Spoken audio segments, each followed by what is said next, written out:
avec une excellente idée sortie pour Laurent, qui est fan de films d'horreur.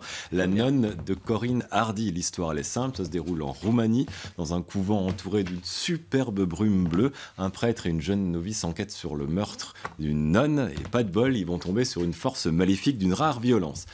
L'histoire, là, ça paraît assez simple, mais attention, la démonstration, là, va se compliquer, style équation au 9e degré avec inconnu, car si cette nonne maléfique vous êtes peut-être familière, c'est parce qu'elle apparaissait déjà dans un autre film, lui-même une suite, c'était Conjuring 2, les dossiers Warren.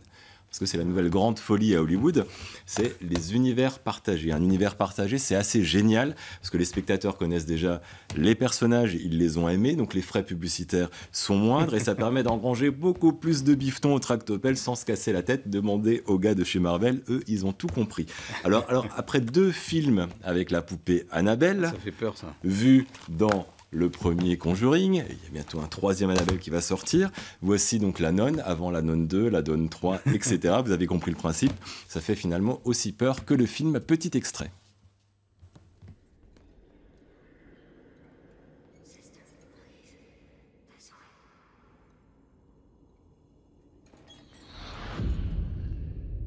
Hello.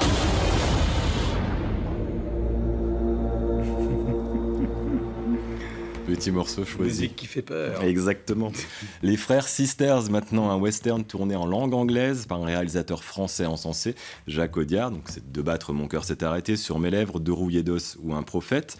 Donc à la question de savoir s'il s'agit du chef-d'œuvre si singulier vanté par la presse en ce moment, et depuis quelques semaines, je serais tenté de répondre non, malheureusement. Attention, Les frères Sisters, c'est un très bon film, plastiquement très maîtrisé, avec quelques fulgurances formelles bienvenues, une direction d'acteurs précise et des comédiens formidables.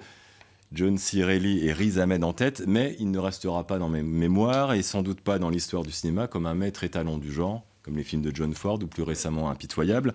Donc les frères Sisters, ce sont des tueurs professionnels qui n'éprouvent donc aucun état d'âme à liquider, que ce soit des innocents ou des criminels, et ils vont trouver la rédemption et leur cœur d'enfant au contact d'un lettré et d'un migrant qui est également chimiste et utopiste. Donc l'histoire est assez classique. Alors certes, il y a plein d'humour, beaucoup d'ironie, mais on a déjà vu tout ça dans un autre film de 2 frères également, les frères Cohen, ça s'appelait True Grit. Et ce n'est pas la partie spirituelle quasi messianique du récit avec ses grosses ficelles comme des cordes de potence qui m'a le plus convaincu. Reste l'émotion d'un des frères. Et là, il jouait justement par John C. Reilly dans de très belles scènes autour du feu. Petit extrait. Your friends are on their way here to torture me. You do realize that our father was struck raving mad and we got his foul blood in our veins? To torture me. That blood, that's why we're good at what we do.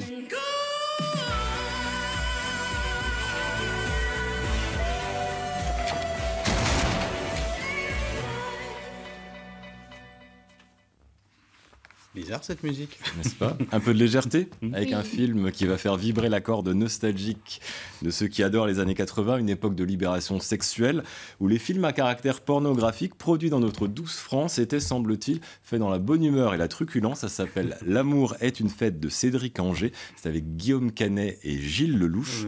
On regarde un petit extrait de la bande-annonce. Tu veux travailler comme producteur pour moi? Nous, on est partants, hein. Ça nous intéresse. C'est un bon film, hein. Enfin, pas trop bien, parce que le public aime pas ça. Hein. Bah pars, vas-y, va retrouver ton pote. Et qu'est-ce que tu crois, qu'on passe notre vie à faire la bringue, c'est ça? Oh non. Oh non. Donc, je précise que c'est un film qui est tout public. Oui. C'est très très bon enfant, c'est un feel-good movie qui se passe dans le milieu du good movie. Oui, ça a l'air marrant.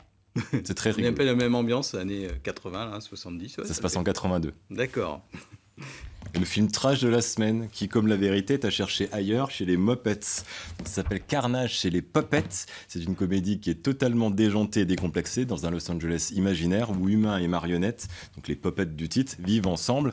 On suit l'investigation de deux détectives, un humain, une marionnette, obligés de faire équipe malgré eux pour découvrir qui assassine des poupées. Donc le film appartient au genre du buddy movie qui consiste à placer dans une intrigue principale 2 héros que tout oppose et qui deviennent très très amis à la fin.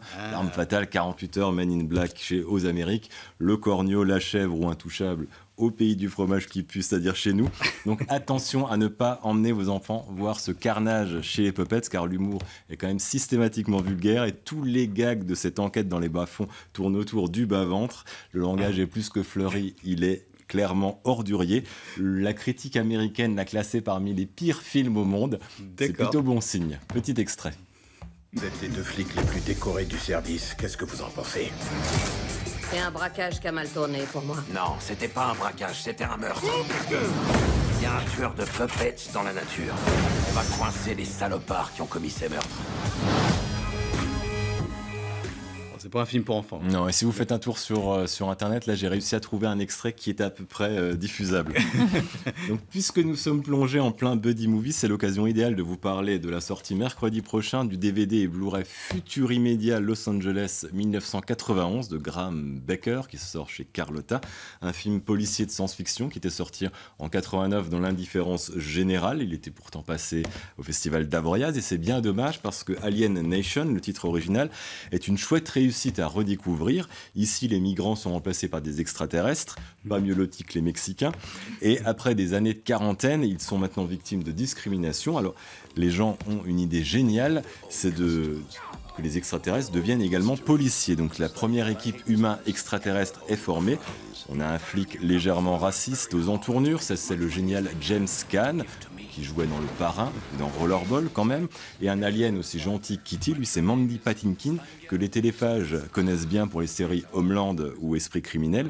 Le film est produit par Gail Ann Hurd, alors tout auréolé du succès de Terminator et de Aliens le retour, ce n'est donc pas un hasard si au scénario on retrouve en réécriture discrète James Cameron, son mari de l'époque, ça c'était l'instant closer de la rubrique, et que l'image en superbe cinémascope, vraiment l'image est très très belle, elle est composée par Adam Greenberg, qui est également le directeur de la photographie des 2 premiers Terminator. Donc Futurimédia Los Angeles 1991, un film réalisé entre amis, dans la bonne humeur, à voir chez vous dès mercredi prochain. Ça a l'air un peu étrange, mais pourquoi pas. Julien, vous choisissez quel film ?